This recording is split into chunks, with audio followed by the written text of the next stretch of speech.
वासांसि जीर्णानि यथा विहाय नवानि गृह्णाति नरोपराणि तथा शरीराणि विहाय जीर्णानि अन्यानि संयाति नवानि देहि।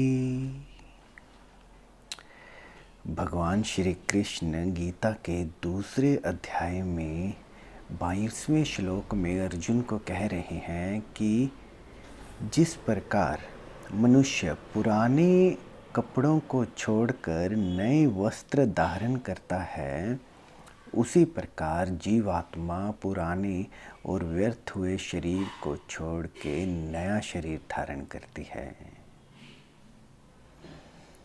अब इसको भीतर से जाने। जैसे आत्मा कहीं आती जाती नहीं, इसमें कहा ऐसा जाता है कि इस शरीर को आत्मा ने छोड़ा और नया शरीर धारण कर लिया। आत्मा तो सूर्य के प्रकाश की तरह एक ही है और स्थिर है।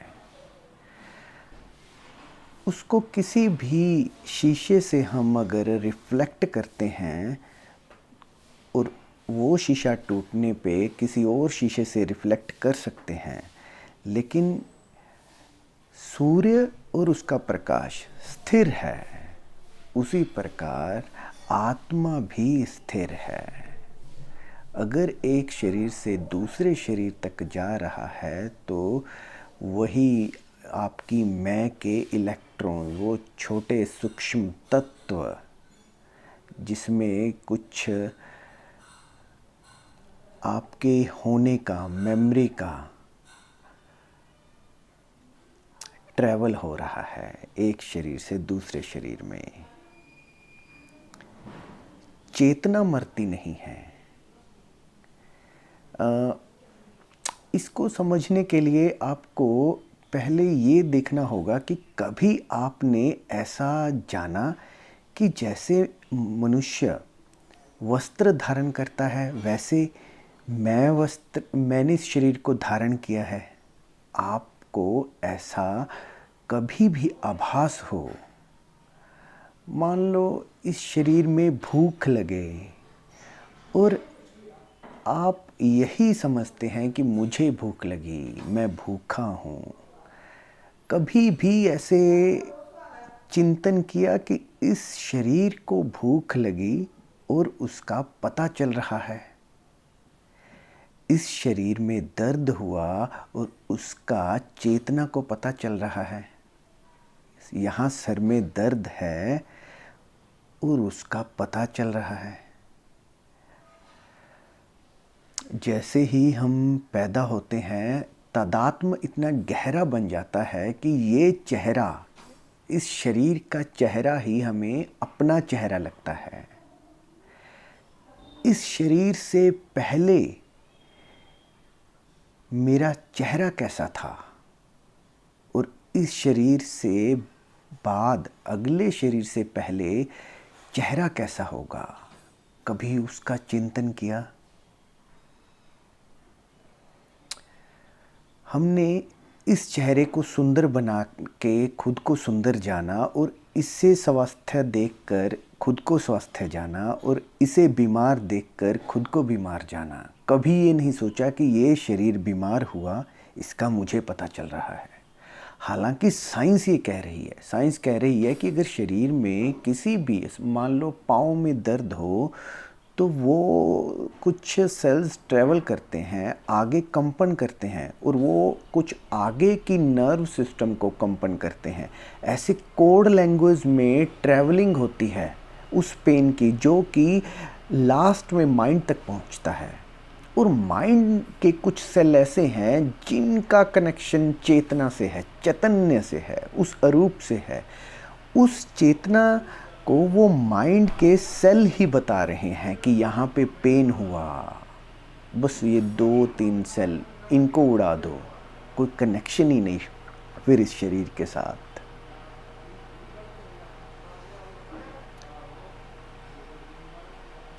यहाँ दर्द हो रहा है इस शरीर में, इसका आपको पता चल रहा है।